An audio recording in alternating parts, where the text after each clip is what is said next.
मेरे सहयोगी बिहार के स्वास्थ्य मंत्री श्री मंगल पांडे जी, वहाँ पर उपस्थित सभी बिहार के वरिष्ठ स्वास्थ्य अधिकारीगण और यहाँ मेरे साथ उपस्थित हमारी स्वास्थ्य सचिव और हमारे नए आने वाले स्वास्थ्य सचिव और सभी वरिष्ठ अधिकारीगण। अभी थोड़ी देर में हमारे साथी अश्विनी चौबे जी भी किसी दूसरे स्थान पर व्यस्त हैं, वो भी हमें ज्वाइन करने वाले हैं। मैं सबसे पहले तो आप सबका हृदय से आभारी हूँ कि बहुत शॉर्ट नोटिस पे हमने ये मीटिंग बुलाई और इसमें सभी लोग शामिल भी हुए हैं और आपने सबने अपना इस अत्यंत महत्वपूर्ण विषय पर हमेशा की तरह अपने कंसर्न को व्यक्त किया है। जैसा कि हम सब जानते हैं कि छोटे बच्चों में होने वाली AES और JE एक्यूट एन्सेफलाइटिस सिंड्रोम और जापानीज एन्सेफलाइटिस की जो तकलीफ़ है, इसने गर्मी के समय में हमेशा विशेषकर मई जून के महीने में सारे देश का ध्यान आकर्षित किया है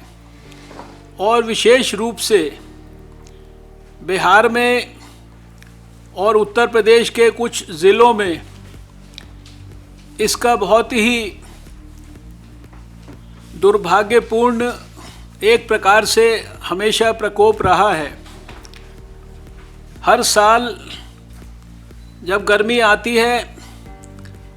तो विशेष रूप से जून के महीने में छोटे छोटे बच्चे इस बीमारी से प्रभावित होते हैं और अच्छी खासी संख्या में इन बच्चों की असमय मृत्यु भी होती रही है। इसके कारण सारे देश के अंदर चिंता का और दुख का वातावरण बनता है। मुझे 2 बार 2014 में जब मैं केंद्रीय स्वास्थ्य मंत्री 5 महीने के लिए था, उस समय पर भी बिहार के मुजफ्फरपुर में जाने का मौका मिला था,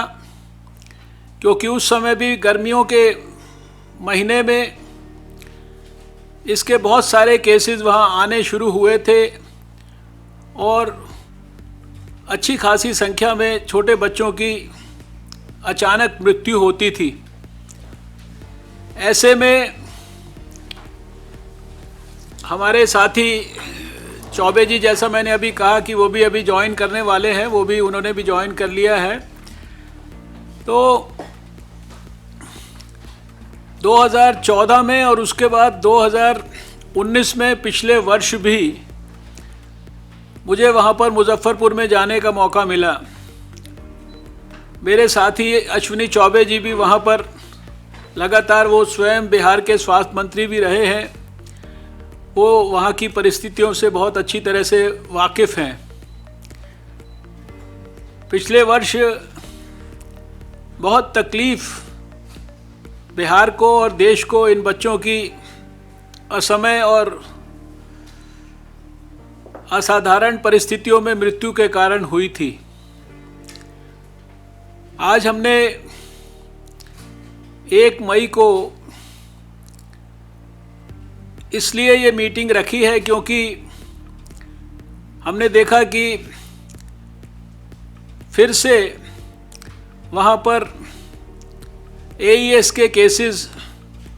वो आने प्रारंभ हो गए हैं और इसलिए आवश्यक है कि जब सारा देश कोविड-19 के हर प्रकार से प्रकोप से जूझ रहा है, एक प्रकार से युद्ध लड़ रहा है और उस युद्ध में बिहार भी शामिल है। बिहार में भी कोविड-19 के केसेस हो रहे हैं। ऐसे में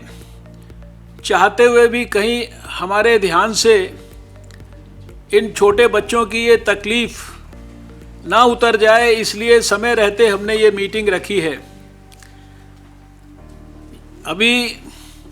हमारे ऑफिसर्स डिटेल में स्थिति का विश्लेषण करने के लिए प्रेजेंटेशन भी करेंगे। बिहार के स्वास्थ्य मंत्री और उनके अधिकारियों की भी बातचीत हम लोग सुनेंगे, कुछ निष्कर्षों पर भी पहुंचेंगे। जहां तक मुझे कुछ बातें प्रमुख रूप से स्मरण आती हैं कि वहां पर मुजफ्फरपुर में जो हमारा प्रमुख मेडिकल कॉलेज है, उसके प्रांगण में स्वयं हमने पिछली बार देखा था कि एक सुपर स्पेशलिटी हॉस्पिटल, और जिसके लिए हम लोगों ने तय किया था कि उसको नवंबर दिसंबर के अंदर पूरा करके उसको प्रारंभ भी करेंगे। उसी मेडिकल कॉलेज के कैंपस में एक 100 बेड की पीडियाट्रिक आईसीयू उसको भी बनाकर तैयार करेंगे। इसी तरह से जो पहले से वहाँ वायरोलॉजी की लैब है, उसके अलावा नई 5 वायरोलॉजी की लैब्स को हम आसपास के ज़िलों में और बिहार में स्थापित करेंगे। एक इंटरडिसिप्लिनरी ग्रुप, जिसके लिए हम लोगों ने तय किया था कि वो खाली जिस समय तकलीफ होती है गर्मी में उस समय ही नहीं, अपितु सारे साल भर कंटिन्यूसली रिसर्च करता रहेगा। और जो वास्तव में एक बहुत लंबे समय से मिस्ट्री बनी हुई है, इन छोटे बच्चों की मौतों का जो वास्तविक कारण है, जिसके बारे में कई किस्म की थ्योरीज हैं, कोई टॉक्सिक थ्योरीज हैं, कोई मेटाबॉलिक थ्योरीज हैं, कोई इन्फेक्टिव थ्योरीज हैं। तो साल भर के अध्ययन के बाद हम किसी निष्कर्ष पर पहुंचने की कोशिश करेंगे। इसके अलावा हम लोगों ने ये भी तय किया था कि जो आसपास के हमारे पीएचसीज और सीएचसीज हैं, प्राइमरी हेल्थ सेंटर, कम्युनिटी के जो हेल्थ सेंटर्स हैं, सब सेंटर्स हैं, वहाँ पर जहाँ एक तरफ हर जगह ग्लूकोमीटर, क्योंकि ये देखा गया कि बच्चों में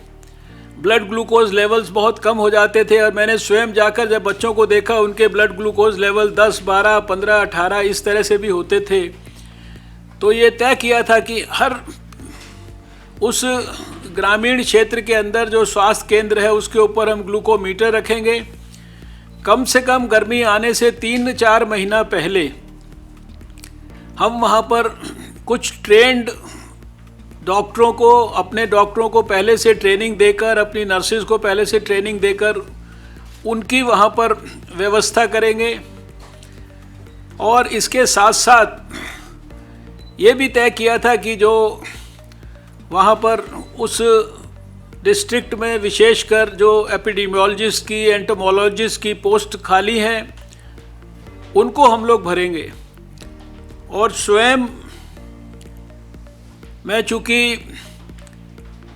साइंस एंड टेक्नोलॉजी और अर्थ साइंसेस का मिनिस्टर था, तो इसलिए हमने अपनी अर्थ साइंसेस मिनिस्ट्री से ये कहा था कि आप वहाँ पर जो हमारी वेदर फोरकास्टिंग की जो भी एक्टिविटीज़ हैं, उनको वहाँ स्ट्रेंथन करिए और लगातार साल भर वहाँ के लोगों को, और विशेषकर इन महीनों में 5-6 महीनों में जो वेदर के संदर्भ में जो फोरकास्ट है, खासकर टेम्परेचर के बारे में, ह्यूमिडिटी के बारे में, रेनफॉल के बारे में, इसको बहुत एग्रेसिवली इसकी जानकारियाँ दें। क्योंकि जो वेदर के साथ, टेम्परेचर और ह्यूमिडिटी के साथ जो उसका संबंध है बीमारी के होने का, इसके ऊपर भी जो है हमारी जो रिसर्च विंग है, वो सारे लोग मिलकर सारे फैक्टर्स को एनालाइज करके और हम ये सुनिश्चित कर सकें कि क्या क्या ऐसे फैक्टर्स हैं और उनके संदर्भ में क्या क्या हम पहले से प्रिकॉशंस ले सकते हैं। ऐसी कुछ प्रमुख बातें जो मुझको स्मरण हैं। और इन सब के लिए जो जो चीज़ों के लिए भी हमने अपने नेशनल हेल्थ मिशन से बिहार की सरकार को ये वादा किया था कि हम उसके लिए आपको सब प्रकार से पैसा देंगे। मेरे को ये भी जानकारी है कि इसमें से बहुत सारे काम विभिन्न स्टेजेस में, काफ़ी एडवांस्ड स्टेजेस में है। भारत सरकार की तरफ से सारा पैसा भी इसके लिए सैंक्शन किया गया है। जिस इन सब विषयों के बारे में जो भी प्रोग्रेस है, जो हमें पता है, और उसको सप्लीमेंट करेंगे हमारे सब बिहार के लोग, वहाँ के हमारे मंत्री जी और सभी अधिकारी, और फिर हम दोनों मिलकर अगर कोई उसके अंदर तुरंत कमी के नाते कुछ भी तुरंत करने लायक है, क्योंकि हम मई में हैं और केसेस आने शुरू हो गए हैं और जून में केसेस के बहुत ज़्यादा आने की संभावना होती है। तो इस मीटिंग का वास्तव में उद्देश्य यही है कि समय रहते हम कोविड-19 के अंदर इतने ज़्यादा ना खो जाएं कि हम इन छोटे बच्चों के स्वास्थ्य की चिंता के ऊपर जो हमारे को अपना विशेष रूप से ध्यान केंद्रित करना है, उस ध्यानाकर्षण में हमारी तरफ से कोई कमी ना रहे। तो मैं इस प्रार्थना से सभी अधिकारियों से, चाहे वो हमारे हों चाहे वो हम बिहार के हों, इस अनुरोध से कि हम आज यहाँ जो भी कुछ डिस्कशन करें, उसके बाद हम अपना विशेष रूप से कोविड के साथ साथ इन छोटे बच्चों के स्वास्थ्य की रक्षा के प्रति भी अपने ध्यान में किसी भी प्रकार की कमी ना रखें। इस आशा के साथ मैं अभी अपनी बात को समाप्त करके अभी डॉक्टर सुजीत सिंह, जो हमारे एनसीडीसी के डायरेक्टर हैं, national centre for disease control के, जो सारे देश में जब भी बीमारी के नए केसेस आते हैं उसकी सारी रिपोर्टिंग उनके पास होती है, उन्हीं के माध्यम से भी हमको पता लगता है कि ये केसेस आने शुरू हुए हैं। उन्हीं की रिपोर्ट को देखकर और ये केसेस आने शुरू हुए हैं, इसके कारण मेरे को मन में आया कि हमें तुरंत इसके बारे में संज्ञान लेना चाहिए और मीटिंग करके सारी प्रक्रियाओं को तुरंत ऑन करना चाहिए। यही आज की इस मीटिंग का लक्ष्य है। तो डॉक्टर सुजीत सिंह जी से प्रार्थना करते हैं कि एक प्रेजेंटेशन करेंगे, उसके बाद हम लोग इस मीटिंग को आगे बढ़ाएंगे। मैं यहाँ पर थोड़ा सा एक संक्षिप्त तरह का विवरण जो हम लोगों ने तैयार किया है, जो रिपोर्ट हमको IDSP से मिलती है, उसके आधार पर बिहार की AES की सिचुएशन इस साल की अब तक की देना चाहूँगा कंपेरेटिव टू प्रीवियस ईयर्स। तो अभी हमने आज की सिचुएशन के अनुसार AES, जैसा कि सबको जानकारी है, मैं उसमें ज़्यादा नहीं जाऊँगा, लेकिन ये बीमारी 15 साल से कम की उम्र के बच्चों में होती है और ऑल्टर्ड सेंसोरियम के साथ इसमें शुरुआत होती है, जो कि धीरे धीरे प्रोग्रेस होकर अगर इलाज जल्दी नहीं मिले तो हमको इसमें काफ़ी हद तक मृत्यु दर ज़्यादा मिलती है। जैसा कि आपको सबको मालूम है, आज की तारीख तक हम इसमें 29 केस हमारे ध्यान में आए हैं, जिनमें से 23 केसेस ऐसे हैं जो कि नॉन AES के हैं, जिनमें जैपनीज एन्सेफेलाइटिस वगैरह है, जो मैं आगे बताऊंगा, और 4 हमारी दुखद मृत्यु इसमें हमको सामना करना पड़ा है, जिसमें 1 सीतामढ़ी में और 3 मुजफ्फरपुर में है। इसमें अगर आज की तारीख में देखें तो 6 हमारे एडमिटेड केस है, 17 केस डिस्चार्ज हो चुके हैं, और डेथ के कारण में जो एनालाइज करके देखा गया है, 1 डेथ का कारण जैपनीज एन्सेफेलाइटिस पाया गया और 3 डेथ जो है हाइपोग्लाइसीमिया, जो कि मुजफ्फरपुर में पाई गई, जो कि पिछले साल भी मुख्य कारण पाया गया था। अगर इसको हम डिस्ट्रिक्ट वाइज जो देखने की कोशिश करें तो हमारा ध्यान जाएगा कि 3 मुख्य डिस्ट्रिक्ट हैं जो इससे पीड़ित हैं, मुजफ्फरपुर, दूसरा पटना, तीसरा पूर्वी चंपारण, और इसमें साथ ही साथ जहानाबाद, और ये सभी हमारे लीची ग्रोन एरियाज हैं, जिनमें कि हमें पहले भी केसेस ज़्यादा मिलते रहे हैं। ये जो 23 केस मैं बता रहा था, वो उनका डिस्ट्रीब्यूशन जो नॉन केसेस से हैं वो इस प्रकार से है, और बाकी अननोन केसेस के हमको 1 मुजफ्फरपुर में मिला है और 1 शिवहर में मिला है। अगर आप इसमें देखें, इसमें मैं पिछले 4-5 सालों का हमने कंपैरिजन किया है सर, 2015 से लेकर 2020 तक। अगर पिछले 2 सालों को छोड़ दें, 18 और 19 को, जबकि हमें इसमें अप्रैल के महीने में कम केस मिले थे, उससे पहले के 3 सालों में 15, 16 और 17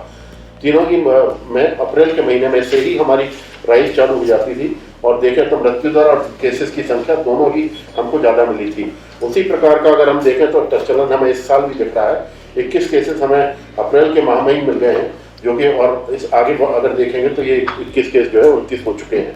तो ये पुराना डाटा था, और 4 मृत्यु दर भी हो चुके हैं।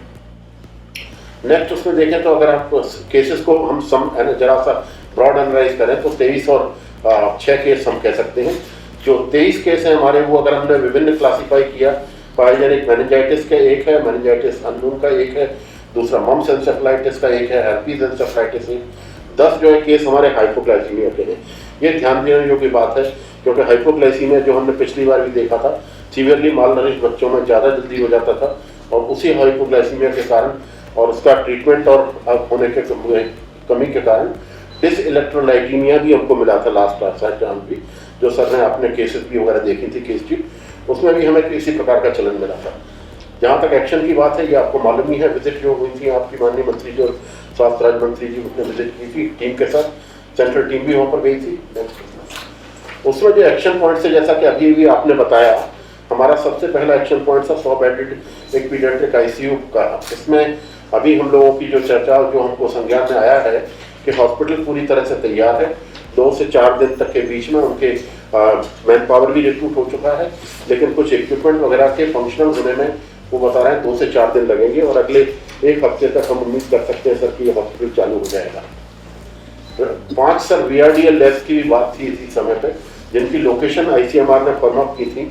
एक ईस्ट चंपारण में था, एक सीतामढ़ी में था, एक वैशाली, मुजफ्फरपुर और एक गया में। इन चारों का ICMR ने वो लोकेशंस का रिव्यू कर लिया है, और वो चारों जगह के हेल्थ फैसिलिटीज से इसके बारे में डिस्कशन में भी हैं, लेकिन अभी एज सच ICMR के सर आए हुए हैं, वो बता देंगे, लेकिन अभी फिलहाल जहाँ तक ये लैब सर चालू नहीं हो पाए हैं। जहाँ तक दूसरे 10 बेड ICU की बात है, तो इसमें जो आपका पिछली बार भी ध्यान था कि जो अगर हम इन लोगों को, बच्चों को हॉस्पिटल में आने के पहले एक PHC या ब्लॉक लेवल पर अगर जल्दी हाइपोग्लाइसीमिया का ट्रीटमेंट मिल सके, तो शायद हम लोग मृत्यु दर को इस हद तक आगे बढ़ने से रोक पाएंगे। तो वो चीज़ में अभी उस हद तक अपेक्षाकृत प्रगति नहीं हुई है। डॉक्टर्स की ट्रेनिंग थी वो सर पूरी कर ली गई है हमारे EMR और बाकी डॉक्टर्स के पटना एम्स के सहयोग से, और उसी के सहयोग के कारण हम लोगों ने डॉक्टर्स की एक टीम तैयार है। स्टेट से बात हुई थी, वो डॉक्टर्स की टीम वहाँ पर पोस्ट करने के लिए तैयार है, शायद जल्दी ही वो उसका पोस्टिंग करेंगे। डॉक्टर सुजीत सिंह 7 बन गए फर्स्ट फेज में, 10 बेडेड पिकू जो है 7 ऑलरेडी। जी मैडम, थैंक यू। नेक्स्ट हमारी 2 बातें थी जो कि हमारा एडवाइजरी वगैरह हम लोगों ने इशू कर दी है, और रही बात अगली IMD वाली, ये हम लोगों को IMD से मेट्रोलॉजिकल डिपार्टमेंट से सर इसकी मिली है, उनकी ऑब्जर्वेटरी वहाँ पर कार्यरत हो गई है, और ऑब्जर्वेटरी की जनवरी से ही लगातार रिपोर्ट शेयर हो रही है। उनने हमको भी रिपोर्ट शेयर करते हैं और उनसे भी करते हैं, मेट्रोलॉजिकल डाटा के साथ हम सब कोरिलेट भी करते हैं इसको, और उनके सर आए भी हुए। नेक्स्ट इसकी सर कुछ फाइंडिंग्स अगले उसमें हम दिखाते हैं। इनकी फाइंडिंग में भी जो मेन कंक्लूजन आए थे, वो 3 मुख्य कंक्लूजन यही है कि आउटब्रेक ऑफ AESC और मैक्सिमम टेम्परेचर जैसे ही राइज होना चालू होता है, केसेस की संख्या भी बढ़ती है, और मानसून के ऑनसेट के साथ ही जैसे ही टेम्परेचर फॉल होता है, केसेस की संख्या में भी लगातार गिरावट हमने देखी है। बाकी पटना की ICMR ब्रांच ने एंटोमोलॉजिकल सर्वे ऑलरेडी स्टार्ट कर दिया है, NCDC की ब्रांच भी वहाँ पे, दोनों लोग मिलकर एंटोमोलॉजिकल सहयोग से, जो कि हमें JE और कालाजार बाकी सब चीज़ों में सहयोग करता है, ये ऑलरेडी स्टार्टेड है। सर वेकेंट पोजीशन के बारे में जो हमारी चर्चा हुई है सर, आपके पिछले बार के ध्यान के बाद ये एपिडेमोलॉजिस्ट वगैरह का रिक्रूटमेंट हो गया है काफ़ी, और पोस्टिंग, और बस ये इनके लॉकडाउन के कारण कुछ ज्वाइन नहीं किया था, वो भी शायद जल्दी ज्वाइन कर लेंगे। मैडम ने भी उसके लिए खास लेटर लिखा था। जितनी भी हमारी वेकेंट पोस्ट थी, सभी की सभी पोस्ट करीब करीब अपने स्थान पर पहुँच चुकी है। If you remember last time, of course we have Dr. Our NCDC director, Dr. Sujit Singh has highlighted all the medical related issues. I just want to highlight one social issue, sir. The children are sleeping without food. That's what we found last time. They are sleeping in very badly ventilated houses, and which are very crowded also. And because they are sleeping without food, morning if they eat, lychee or things like that, then hypoglycemia is formed. Last time, if you remember, we had sent teams and they had stayed there for a week or so, Love Agarwal and Manoj Chilani also. So I just want to request that we had last time made the collector responsible. They had started feeding camps for children in the areas. The area is also known, it is not a very hugely spread area, and I have spoken to the WCD ministry also and requested that the Anganwadi help for food be galvanized. So a multi-sectoral action is required, and this is something which is really avoidable, and I'm sure that the state is doing their best. This is just a suggestion from my side. Thank you, ma'am, and thank you, sir. Just to add from last year's experience, which is already we have highlighted it in so many words, ma'am, but I would just like to highlight the cases. The death was primarily happening because at the PSC level and at the block level, no one was attending to the cases. They were straight away being sent to SKMCH. So last time when collector and along with us we started discussing, we had ensured that it is important that the case identification has to be done in the right time, and the required symptomatic proper treatment and the case management should happen at the PSC level itself.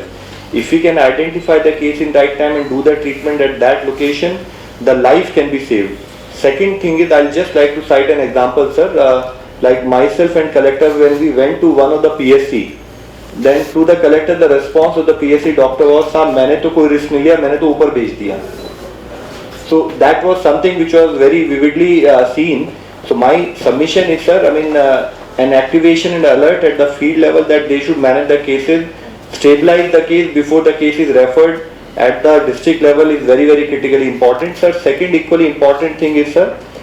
now a duty roster, because if the cases do start coming, then it becomes very important that how do we manage those cases. Proper duty roster at the SKMCH level also became critically important, and if they needed to be supported in terms of additional doctors and manpower, as was discussed and told by Honorable Minister last time, we had already had 2 batches already trained at the national level for 20 days each on AES itself. So those doctors, as and when needed, they can even be planned for deputation to the hospital, or otherwise also any other support from the national level can be organized, sir. So these are 2 important issues I thought I'd just highlight. Thank you, sir.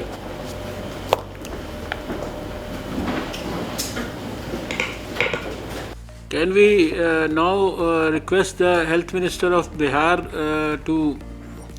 brief us about the developments on their side right now? Doctor साहब, आपको मेरा नमस्कार, माननीय अश्विनी चौबे जी को मेरा नमस्कार, साथ में आप सब लोगों के साथ बैठी सेक्रेटरी कृति सुदन जी और वरिष्ठ जी राजेश भूषण जी, भारत सरकार के सभी अधिकारीगण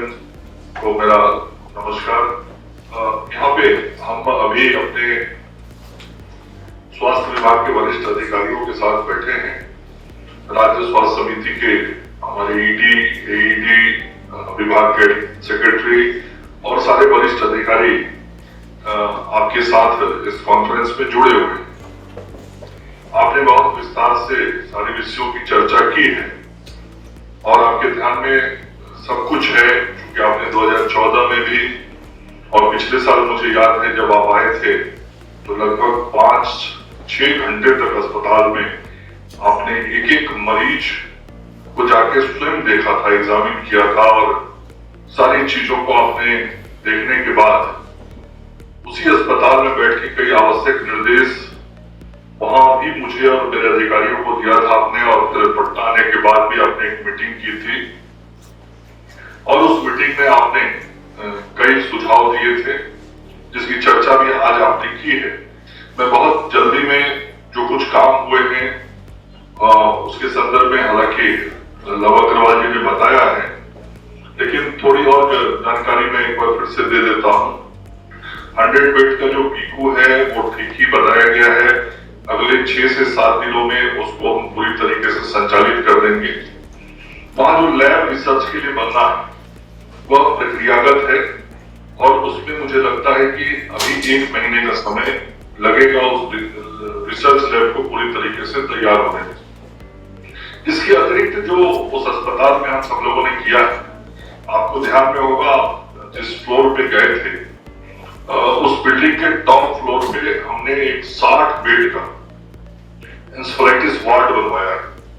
और उसमें गैस पाइपलाइन, मॉनिटर वगैरह सब कुछ रहेंगे। एज आईसीयू होगा तो 60 बेड वो अतिरिक्त है और वो सोमवार से मतलब 4 तारीख से वो काम करना शुरू कर देगा। इसके अतिरिक्त उसी परिसर में एक 100 बेड का एमसीएच हॉस्पिटल बना है जिसमें लगभग 20 बेड नीकू के। तो अब जो परिसर था जहां पिछले साल बेड्स की कमी थी और हमने बहुत जल्दबाजी में 68 बेड बनाए थे, तो अगले 15 दिनों के बाद स्टेटस ये रहेगा 15 मई तक उस हॉस्पिटल का कि पुराना 68 बेड प्लस 60 नया उसी पुराने बिल्डिंग के ऊपर वाले तल्ले पे बना है, वो इंस्पेक्टिस वार्ड होगा, वो एसलाई का आईसीयू होगा, प्लस 100 बेड का जो पीकू है उसका 70 बेड पूरी फंक्शनल हो जाएगा और बाकी जो 30 बेड है उसको इन्हें के हम कर पाएंगे। मतलब 15 मई तक 200 बेड पूरी तरीके से ऑपरेशनल हो जाएंगे और इसके अतिरिक्त एमसीएच का करीब 20 बेड जो नीकू का है वो हमारे पास रहेगा। तो जो पिछले बार से आपको याद होगा कि एक बेड पे 2-2 बच्चों को हमको रखना पड़ा था और पिछले साल जो केसेज हुए थे अधिकतम लगभग 100 तक बच्चे एक दिन रहे थे अस्पताल में। तो इस बार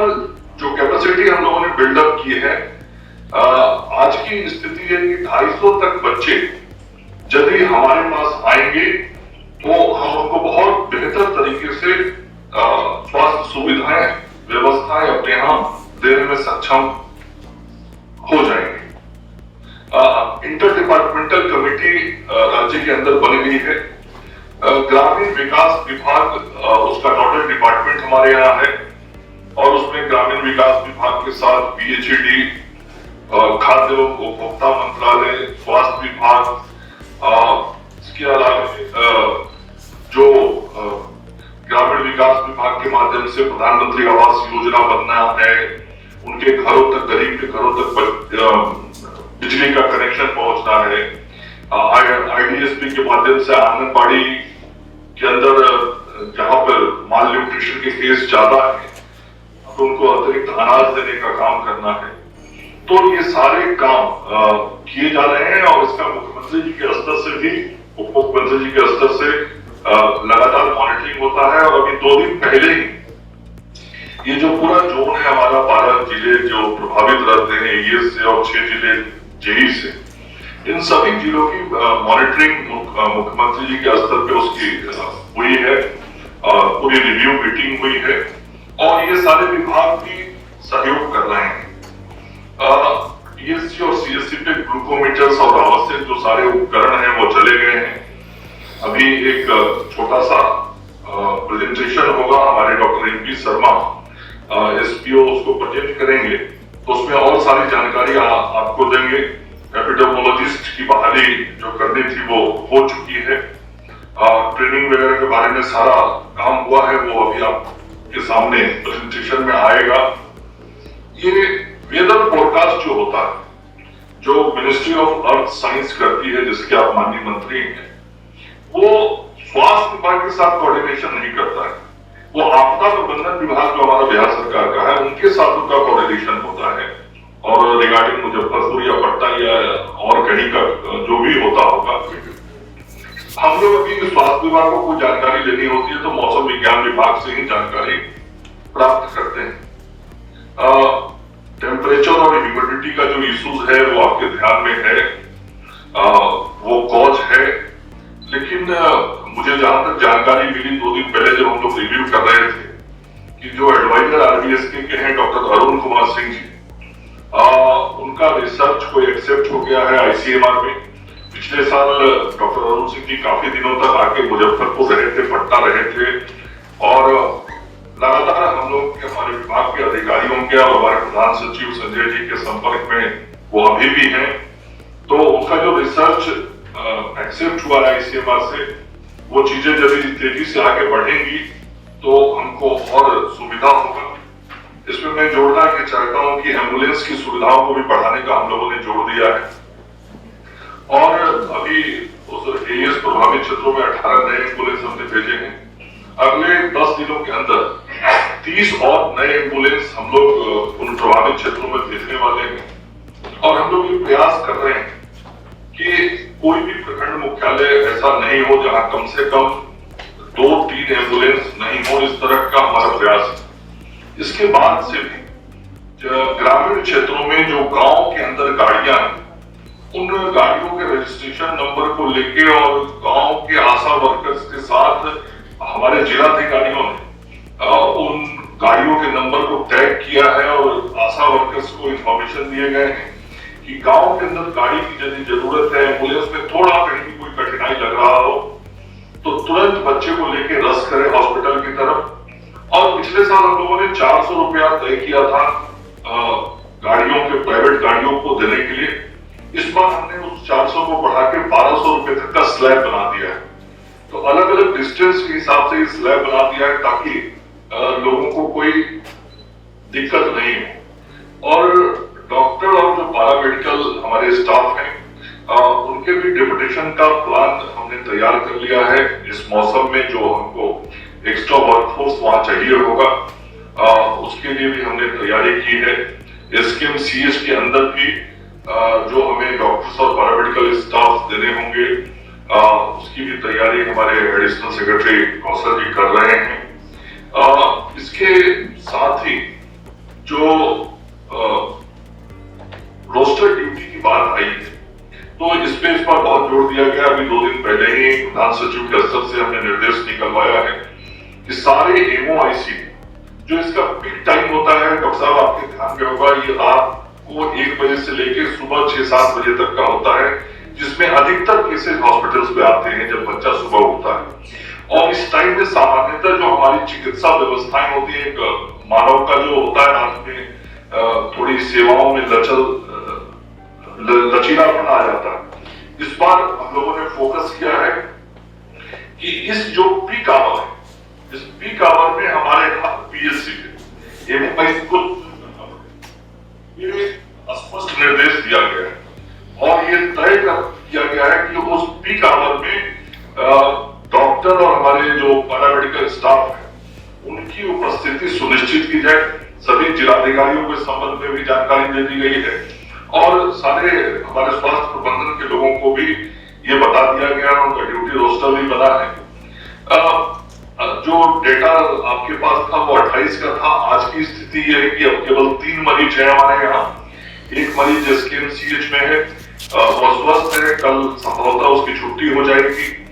और दूसरा मरीज सदर अस्पताल मोतिहारी में है, तीसरा मरीज हमारे PMCH पटना में है। मैं एक चीज केवल ध्यान दिलाना चाहता हूँ डॉक्टर साहब की लगातार चर्चा होती रहती है कि कहीं ना कहीं इस एरियस को लीची के साथ जोड़ दिया जाता है। तो 2015 से जो 2020 तक का एक डेटा आपके सामने अभी लाया गया था, आप उसको देखेंगे तो आपको ध्यान आएगा कि जनवरी, फरवरी, मार्च, अप्रैल के महीने में भी 2015 से काफी केसेज आते थे। 21, 24, 2015 में तो अप्रैल में 45 केस आया था, 2016 में 36 केस, 2017 में 24 और ये मौसम लीची का नहीं होता है। अभी लीची का पीएच तो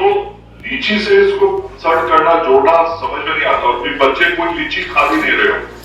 लीची अभी तैयार ही नहीं हुआ। लीची तैयार होने में कम से कम अभी 1.5 महीने का समय लगेगा। तो 1 से 1.5 महीने के बाद लीची है, तो इसको लीची से जोड़ना उचित नहीं है। चूंकि अभी चर्चा हो गई इसलिए मैं आपके ध्यान में केवल विषय डालना चाहता हूँ। समय की मर्यादा है। मैं आग्रह करता हूँ SPO national vector borne disease control doctor AP Sharma ji से संक्षेप में वो अपनी तैयारी और विषयों को आपके सामने प्रस्तुत करें। डॉक्टर AP सर 2 मिनट एक निवेदन है कि डॉक्टर अरुण सिंह जो हैं वो अब प्रोफेसर हैं एम्स जोधपुर में, बट वो अब अवेलेबल हैं sir. I will tie up with Sanjay ताकि वो एक वेब लिंक के थ्रू गाइडेंस दे दें। दूसरी बात ये है कि ये जो बिल मेलिंडा गेट्स फाउंडेशन आपके स्टेट में बहुत व्यापक तरह से काम कर रही है। Actually it is UP and Bihar only that they have lot of presence. So मैंने उनको भी अलर्ट करा था और वो लोग ट्रेनिंग भी कर रहे हैं, clinical management of acute encephalitis की आपके डॉक्टर्स के साथ मेरी खबर के मुताबिक 72 doctors out of 96 have already been trained by them.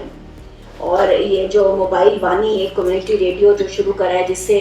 लोगों को इन्फॉर्मेशन मिलती है वो भी किया गया है। सो मैं ये रिक्वेस्ट करूँगी कि उनको भी बुला के सर प्लीज़ मॉनिटर करिए, बिकॉज उनके पास साधन हैं ट्रेनिंग के, कैपेसिटी बिल्डिंग के और हैंड होल्डिंग के। हमें ज़रूर ये वाला रिसोर्स भी यूज़ करना चाहिए सर। इस बार हमारे राज्य स्वास्थ्य समिति के ईडी मनोज जी कुछ इस विषय में बोले। Good afternoon. Bill and Melinda Gates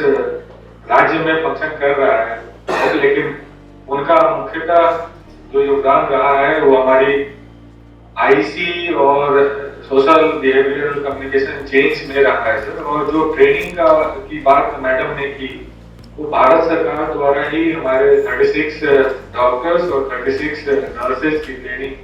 3 बैचों में कराने का प्रावधान किया गया था, जो दिल्ली में ही विभिन्न अस्पतालों में आईसीयू की ट्रेनिंग कराई गई है। Okay, thank you.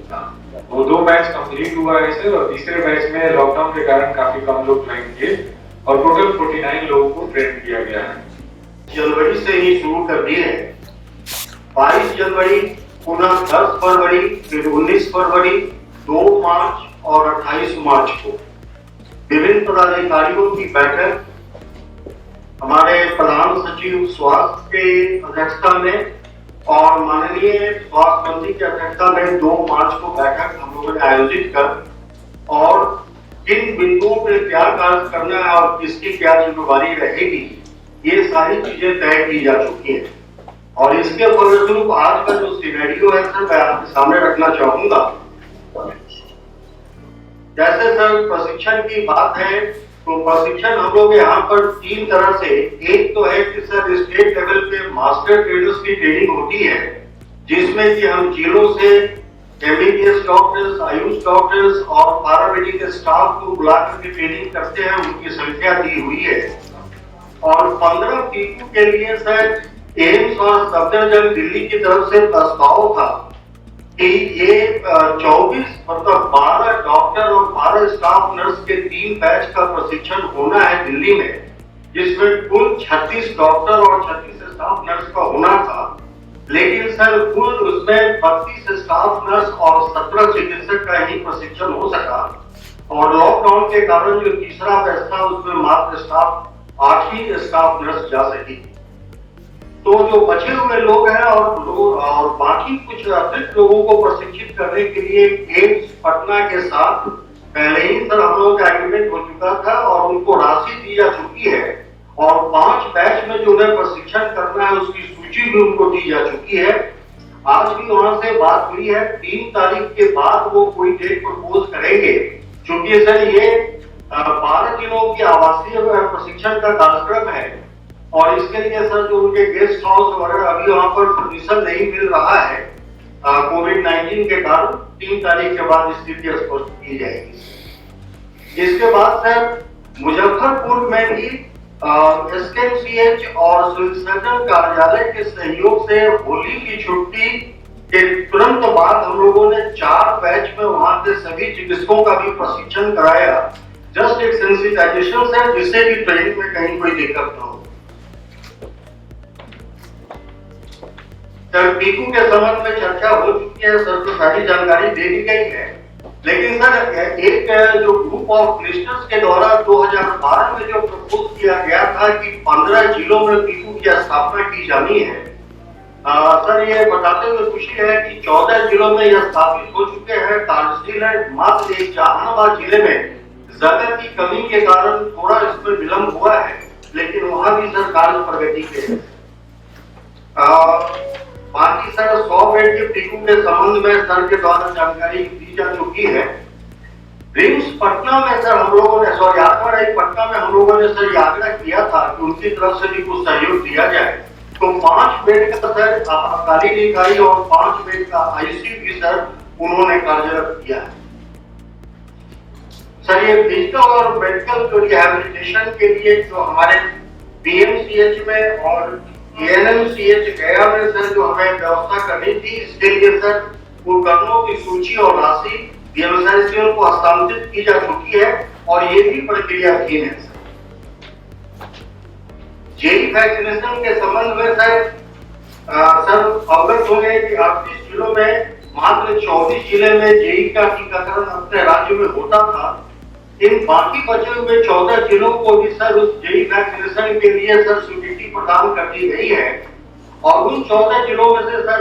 सीतामढ़ी जिला सर जहाँ की पिछले वर्ष सर 2018 में सर 14 केस हुए थे और यही वैक्सीनेशन नहीं होता था और वहां पर सर इस वर्ष जो है तो सर सीतामढ़ी और शिवहर में सर मास कैंपेन सर यहाँ पे शुरू करा दिया गया और अभी तक सर 87.94 और 86.1% कवरेज हो चुका है और इसके रूटीन इम्यूनाइजेशन में भी सर इसको इंट्रोड्यूस कर दिया गया है। इसके बाद सर 2 जिले मुंगेर और मधुबनी में सर 22 मार्च से प्रस्तावित था मास कैंपेन सर जो कि लॉकडाउन के कारण सर शुरू नहीं किया जा सका, लेकिन इन 2 जिलों के लिए सर वैक्सीन यहाँ पर उपलब्ध है। बाकी जो सर 10 जिले हमारे बच जाते हैं अभी तक सर भारत सरकार के द्वारा वैक्सीन उपलब्ध नहीं कराया गया है और जैसे वैक्सीन उपलब्ध कराया जाएगा तो बाकी 10 जिलों में भी जेई वैक्सीनेशन हम लोग शुरू करेंगे। साथ में सर हम लोगों ने ये जो हमारे 3 जिले जो सबसे ज्यादा प्रभावित हुए थे पिछले वर्ष एईएस और जेई से यथा सर मुजफ्फरपुर, वैशाली और पूर्वी चंपारण, यहाँ पर हम लोगों ने कैचअप राउंड वैक्सीनेशन संपन्न करा लिया है। इसके अतिरिक्त सर जो जांच की सुविधा जो है सर चूंकि जो क्लासिफिकेशन में अनुभव में एईएस की बात आती है तो सर राज्य सरकार के द्वारा सर निमस बेंगलुरु के साथ भी सर एक एमओयू हस्ताक्षरित किया गया है और इसके अंतर्गत सर L3 कैटेगरी के जो चिन्हित सैंपल्स होंगे यहाँ के वो L3 कैटेगरी का जो लैब हमारा है सर निमस बेंगलुरु का वहाँ भेजे जाएंगे क्योंकि सर यहाँ RMRI में जो है कि सर चमनीपुरा वायरस या हर्पीस की बात से स्क्रब टाइफस को मिजिल्स और माउथ को वेला होने की जांच होती है, लेकिन बाकी जो बीमारियों के जो कारण है सर उसकी जांच की सुविधा नहीं है, इसीलिए सर एक एमओयू किया गया है निमस बेंगलुरु के साथ और साथ में सर कैपेसिटी बिल्डिंग के लिए निमस बेंगलुरु जो है हमारे L1 कैटेगरी के जो रिलेटेड लैब है ये हमारे 6 जिले में मुजफ्फरपुर, पूर्वी चंपारण, सीतामढ़ी, समस्तीपुर, गया तथा वैशाली के 2 फार्मासिस्ट और 2 हमारे लैब टेक्नीशियंस को जो है तो प्रशिक्षित करेंगे। निमस बेंगलुरु के द्वारा सर लैब स्ट्रेंथिंग और क्लिनिशियंस के प्रशिक्षण हेतु डीएमसीएच दरभंगा सर पहले ये बात हो रही थी कि डीएमसीएच को लेना है या पीएमसीएच को, सर फाइनली डीएमसीएच का सर सिलेक्शन इसके लिए किया गया है और RMRI पटना में सर नेक्स्ट जनरेशन सीक्वेंसिंग भी लोगों ने सर स्टार्ट कर दिया है जो पिछले वर्ष से ही कर रहे हैं। उपचार की जो तैयारियां हैं सर जो हमारे 18 पूरे जिले होते हैं सर 12 एरियस प्रभावित और 6 हमारे जेई के इन 18 जिलों में सर सभी प्राथमिक स्वास्थ्य केंद्रों में जैसे 12 जिले में हमारे ये सर 324 हो जाते हैं तो इन सभी जगहों पर सर जो हमारे किट है और जो उपकरण है इसके लिए सर इनको समय सीमा निर्धारित कर दी गई थी कि इन्हें सर 30 मार्च तक सर ये व्यवस्था कर लेनी है, लेकिन थोड़ा सा उस समय को बढ़ाना पड़ा था लॉकडाउन के कारण। लेकिन सर अभी की स्थिति ये है कि सभी जगह पर सर जो हमारी फैसिलिटीज है लगभग सर सभी दवाइयां और उपकरण जैसे कि सारण, सीतामढ़ी इन सब जिलों की बात करें सर तो 100% और कुछ जिलों में सर 97% तक उपलब्धता सुनिश्चित कर ली गई है और बाकी जो 2-3% है सर ये अगले 3 से 4 दिनों के अंदर में कर ली जाएगी। तो जो 60 तरह की दवाइयां हैं सर और जो 12 तरह के उपकरण है इन सभी चीजों की व्यवस्था की जा चुकी है सर। रेफरल ट्रांसपोर्ट के संबंध में जैसा कि सर के द्वारा बता दिया गया है और इस बार भी सर विशेष व्यवस्था की गई है कि निजी वाहन से ही लोग लेकर के आए तो ये भुगतान किया जाएगा। प्रचार प्रसार के संबंध में भी सर के द्वारा बतलाया गया है और कुछ अतिरिक्त गतिविधियां भी जो है तो सर की गई हैं कि जैसे पिछले बार मैपिंग किया गया था कि गोली गंडक के किनारे 11 हमारे पीएससी जिसमें 9 मुजफ्फरपुर जिले के और 2 पूर्वी चंपारण के हैं उस पर विशेष ध्यान देना है। लेकिन इस बार सर थोड़ी सी एपिडेमियोलॉजिकल शिफ्टिंग हम लोग देख रहे हैं कि इन प्रखंडों के अलावा गायघाट और सकरा, बाबू वगैरह सभी केसेस रिपोर्ट हुए हैं। मतलब सर हमें अपनी तैयारी पूरे जिले के लिए मुजफ्फरपुर के लिए सर रखनी होगी। इन्हीं शब्दों के साथ सर धन्यवाद। ये मंगल जी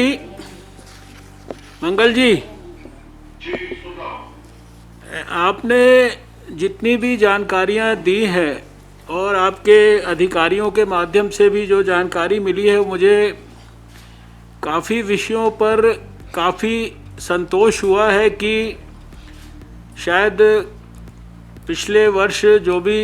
हम लोगों को देखकर तकलीफ़ हुई, उसके कारण बहुत सारी अभी चीज़ों के ऊपर समय से पहले हम लोगों ने अपनी पैनी निगाह रखी हुई है।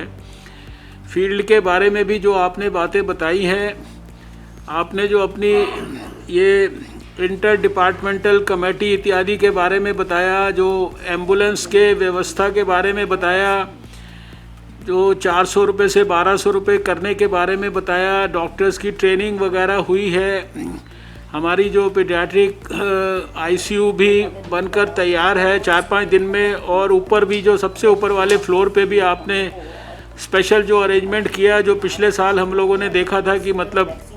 एक टेम्परेरी व्यवस्था फ़िलहाल उस समय आपने कर डाली थी। और इसके अलावा हम लोगों ने आसपास के भी जो एरियाज़ हैं वहाँ 10-10 बेड के पीडियाट्रिक आईसीयू के 10-10 बेड्स रखने की भी व्यवस्था की थी, वो भी देख ले। अभी मेरे को 2-3 सुझाव आपको देने हैं जो मैं 2014 से परस्यू कर रहा हूँ। 14 में भी मैं जब गया था तो वहाँ पर सीडीसी अटलांटा के भी लोग थे, दूसरे भी लोग थे। मैंने कहा था कि एक अभी जैसे आपने डॉक्टर अरुण का बात किया, एक आपको एक स्पेशलिस्ट डॉक्टर गया तो आपको उसका महत्व वहाँ पर समझ में आ रहा है कि भाई अभी आप उसको दोबारा से चाह रहे हो कि साहब वो आके वहाँ समय दें। तो हमने उस समय भी कहा था 14 में भी कि एक ऐसी इंटरडिसिप्लिनरी परमानेंट कमेटी वहाँ पर बनाइए, रिसर्च का ग्रुप, जिसमें इंडियन अकेडमी ऑफ पीडियाट्रिक्स के लोग हो, उसमें WHO के लोग हो, उसमें NCDC के लोग हो, उसमें ICMR के लोग हों। और वहाँ पर मैंने देखा है कि जो CDC अटलांटा के लोग हैं वो भी लोग वहाँ पर रिसर्च के लिए हर समय उनकी टीम्स लगी रहती हैं, क्योंकि ये विषय सारे खाली भारत में नहीं, सारे दुनिया के अंदर इसके ऊपर रिसर्च के बारे में बात होती है। तो वो ग्रुप जो है उसके लिए हमने, इसीलिए इसमें हमने साथ में ये वेदर वालों को भी जोड़ा था कि ये जो ग्रुप है ये एक तो साल भर इस पे काम करता रहे। खाली जिस समय 1 महीना 2 महीना होता उस समय हम लोग जब एनालिसिस करते हैं तो कई बार ज़रूरी नहीं होता कि हमारे कंक्लूजन्स जो हैं वो पूरी तरह से वैलिड हो। दूसरा, मैं ये सोचता हूँ कि जो मेरा 2 बार वहाँ जाने का अनुभव है, ये हर तरह की थ्योरीज़ की वहाँ पर बात होती थी। पिछले साल भी हम लोगों ने एक मरीज़ की जब माँ से बहुत डिटेल में बातचीत की थी, 5-6 घंटा उसमें लगा, तो बहुत सारे दिमाग में उसके कारण कंक्लूजन्स जो है, अलग अलग थ्योरीज़ हैं उसके बारे में भले ही, लेकिन ये मैं कोई इसको कोई वैज्ञानिक दृष्टि से नहीं कह सकता कि ये कोई मेरा कोई कंक्लूजन है, यही कारण होगा। लेकिन मैं जो इस बात से कन्विंस हुआ, वहाँ पर जितने लोगों की बच्चों की माँ से बातचीत करके हिस्ट्री मिलती थी कि, और ख़ासकर ये बच्चे जो है ये जो जून के महीने में प्रभावित होते थे, तो जहाँ एक तरफ गर्मी बढ़ती थी, ह्यूमिडिटी बढ़ती थी, और साथ में जो ये गरीब बच्चे हैं, पॉवर्टी से पूरी तरह से प्रभावित बच्चे हैं, ये इनके घर में खाने पीने की जो है पूरी तरह से प्रॉब्लम होती थी, और रात के समय जो है बच्चे कई बार भूखे सोते थे, तो ये इनके फिर जो ब्लड ग्लूकोज लेवल्स फॉल होते थे। सुबह सुबह जो है ये अचानक इनकी जो सेंसोरियम जो है ऑल्टर होता था, तब कहीं जाके पता नहीं कितनी देर बाद सुबह सोते में कई बार माँ को पता भी नहीं लगता था। और ये 7 बजे 8 बजे जब ये माँ उठती थी, उस समय जो है इन बच्चों के बारे में जानकारी मिलती थी, तब तक वैसे भी लेट हो गया होता था। फिर आपके ये ट्रांसपोर्ट वगैरह के इश्यूज आते थे। तो ये ध्यान में मेरे को कम से कम आया कि शायद इसमें बहुत बड़ा कारण जो है ये रात के समय ये जो सारी प्रक्रियाएं होती हैं ये है। अभी मैं आपको एक सुझाव ये ज़रूर देना चाहता हूँ कि जैसे अभी 4 बच्चों की अभी भी दुर्भाग्यपूर्ण मृत्यु वहाँ हुई है, 3 की जो मुझे पता लगा 3 की हाइपोग्लाइसीमिया से हुई है, और ये 3 की मुजफ्फरपुर में हुई है, 1 की सीतामढ़ी में हुई है। तो इसी स्टेज पे अगर आप 2-3 बहुत ही इंटेलिजेंट और कमिटेड लोगों की एक कमेटी बना के उसको ये कहें कि एक एक जो अगर कोई दुर्भाग्यपूर्ण किसी वजह से भी मौत होती है या दूसरे भी केसेस जो आते हैं उनकी हिस्ट्रीज़ के ऊपर डिटेल में जो है अध्ययन किया जाए, बहुत ज़्यादा उसमें मतलब गहराई से काम हो। खाली जो रूटीन हिस्ट्री जो अस्पताल के अंदर जो रेजिडेंट डॉक्टर लेता है वो बहुत उतनी डिटेल में नहीं हो सकती, लेकिन अगर एक एक बच्चे की डिटेल्ड हिस्ट्री के ऊपर काम होगा तो उसके सीक्वेंस ऑफ इवेंट्स क्या थे, उसकी तकलीफ़ होने के, उसमें से हमें बहुत सारे कारण भी मिलेंगे और उन कारणों का बचाव क्या हो सकता है, वो बचाव करने के लिए जैसे ये जितने आपने इंटरवेंशंस हम लोगों ने किए हैं, मान लीजिए ग्लूकोमीटर रखा है या मान लीजिए हमने कहा कि वहाँ पे डॉक्टर रहेगा, फिर डॉक्टर की भी ट्रेनिंग की, फिर ये आपने एम्बुलेंस की भी अभी बात की है, या आपने जो है उसको अपने 1200 रुपये उपलब्ध कराएंगे कि किसी तरह से भी उसको रश करना है, पैसे की चिंता नहीं करनी, जगह मिल रही है उसको, व्हीकल में खर्चा होगा इसकी परवाह नहीं। ये सारी बातें इसी बात में से आई हैं क्योंकि डिटेल्ड हिस्ट्रीज़ का अध्ययन हुआ है। तो अभी आप अगर इस बारे में अगर ये कर लें कि ये 4 बच्चे इनका भी डिटेल में अध्ययन हो हिस्ट्री के नाते, और आगे भी अगर कोई भी तकलीफ़, कोई बच्चा ज़्यादा बीमार होता है या बच्चा देर में आता है या देर में आता है तो क्या उसकी स्थिति है, इसके बारे में एक अलग से आप एक ज़रूर मैं समझता हूँ कमेटी बनाएं। जो पिछली बार एक बात और ध्यान में आई थी जिस पे शायद अभी ध्यान नहीं गया कि ये इशू मीडिया ने भी उठाया था कि शायद जिस प्रकार का जो एजुकेशन करने के लिए प्रचार होना चाहिए था वो संभवतः उस समय, क्योंकि आपको याद होगा कि ये 2019 का जनरल इलेक्शन होके चुका था और ये आप लोगों ने सबने भी माना और वो स्वाभाविक भी था कि उस जनरल इलेक्शन में इस बीमारी के बारे में जो आईईसी का जो पब्लिक में कैंपेन होना चाहिए था वो शायद नहीं हो पाया था। इस बार वो वाली स्थिति नहीं है, लेकिन दुर्भाग्य से इस बार कोविड है तो कम से कम जैसे भोपू वगैरह से या दूसरे तरीक़ों से वहाँ की जो माताएं हैं गाँव में उनको बराबर इसी समय पे याद दिलाया जाए कि किस तरह से वो अर्ली जो है समय पर उसका जो है संज्ञान में उनके आ जाए और वो उसको बच्चों को सही समय पे अस्पताल ले जाने की दृष्टि से, या कम से कम बच्चों को भूखा ना सोने दें, और अगर वो मजबूरी है उनके लिए भूखा रहना तो फिर सरकार क्या व्यवस्था कर सकती है। इन सब चीज़ों की मुझे पता है ये सब बातें आपके संज्ञान में हैं, लेकिन इसके बावजूद भी हमारा मन नहीं मानता कि हम आपसे ये सारी चीज़ें एकदम शेयर ना करें, इसलिए हम आपसे ये चीज़ें शेयर कर रहे हैं। तो ये थोड़ा सा जो फैक्टर्स हमारे अभी जिनमें और ज़्यादा थोड़ी सी ध्यान दे के अगले 10-15 दिन में इनको सुदृढ़ करना है,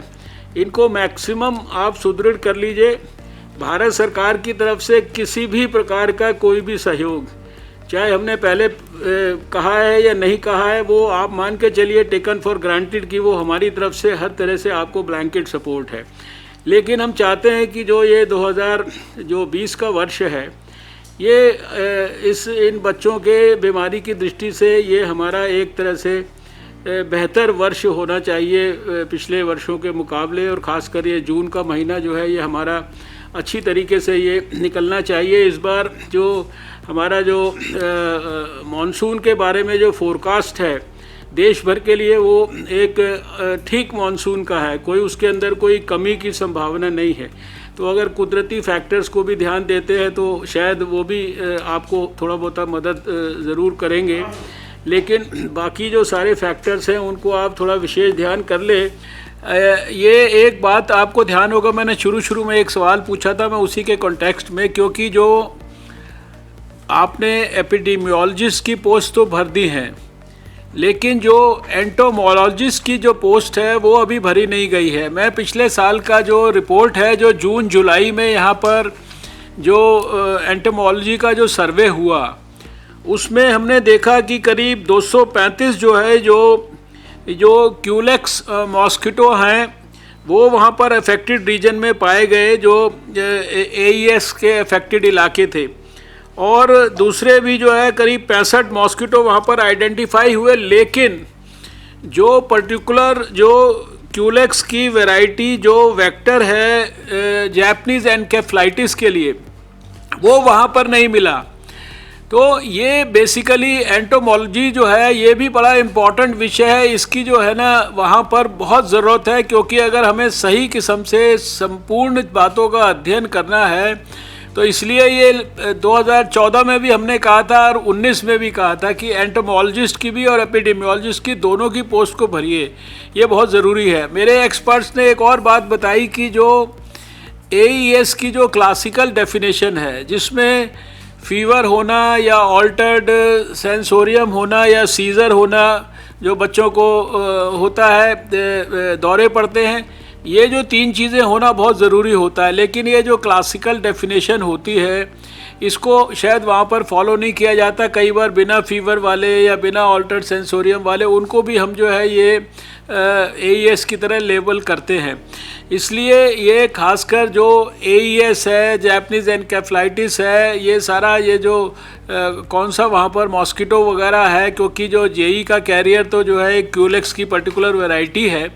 इसके नाते ये जो एंटोमोलॉजिस्ट का होना ये बहुत ज़रूरी है। तो मैं ये सोचता हूँ कि इस विषय पर भी आपके अधिकारी थोड़ा ध्यान करके, क्योंकि ये जो एक बात है ना बार बार कि भाई ये इसी इलाके में क्यों होता है, हमारे सारे उसके अंदर से एक यही जो है अनरिप्लाइड प्रश्न हमारे भी दिमाग में रहता है कि भाई ये हम कैसे एक्सप्लेन करें कि उसी इलाके में गरीब लोग तो बहुत जगह पर होते हैं, लेकिन ये वहाँ पर ही खाली मैल न्यूट्रिशन से और ये ग्लूकोज लेवल्स क्यों फॉल होते हैं। तो एनीवे अभी ये मीटिंग को तो ये वाला जो पार्ट है यहीं पर हम समाप्त करते हैं। ये बराबर हम लोग एक दूसरे के साथ फॉलो करते रहेंगे। अभी क्योंकि हम लोग मिले हैं तो एक 20-25 मिनट हम लोग जो हमारा अभी कोविड का जो सिचुएशन है, आप जानते हैं कि ओवरऑल जो आंकड़ों की दृष्टि से हमारे कोविड के मामलों में हमारे को निश्चित रूप से एक प्रकार से हम बेहतरी की तरफ बढ़ रहे हैं। आप जान रहे हैं कि जो हमारा डबलिंग रेट है सारा देश के अंदर वो करीब 11 और 12 के बीच में आ गया है। मॉर्टेलिटी रेट वहीं 3.2 इसके आसपास है, और इसके साथ साथ जो इतने बड़े लेवल पर केसेस में वेंटिलेटर पर केवल 0.33% लोग हैं, ऑक्सीजन के ऊपर केवल 1.5% लोग हैं, या ICU बेड पर केवल 2.34% लोग हैं। लेकिन कुछ जगह पे और ख़ासकर बिहार में जहाँ पर अभी पहले स्थिति जो थोड़ा सा काफ़ी स्टेबल थी, अभी बिहार में भी थोड़ा सा जो है तकलीफ़ जो है अपने पाँव पसार रही है, ऐसा नज़र आता है। सुजीत सिंह जी उसके बारे में एक छोटा सा प्रेजेंटेशन करके भी चर्चा करेंगे। तो अभी कुछ उसके संदर्भ में कोई ऐसी बातें, ऐसे तो हम लोग आपस में बात करते रहते हैं और जो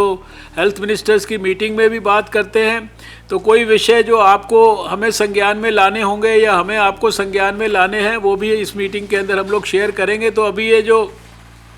AES की मीटिंग है इसको हम मान के चलते हैं कि ये क्लोज़ हो गई है, और मैं सुजीत सिंह जी से कहता हूं कि ये थोड़ा बिहार की जो हमारी स्थिति है अभी कोविड के संदर्भ में उसके ऊपर थोड़ा प्रकाश डालेंगे, फिर बिहार के लोगों से भी सुनेंगे, और फिर हम दोनों मंत्री लोग जो है कुछ जो भी इसके बारे में आपस में बातचीत करनी है करके कुछ नया उत्साह के साथ नया निर्णय लेके मीटिंग को भी समाप्त करेंगे।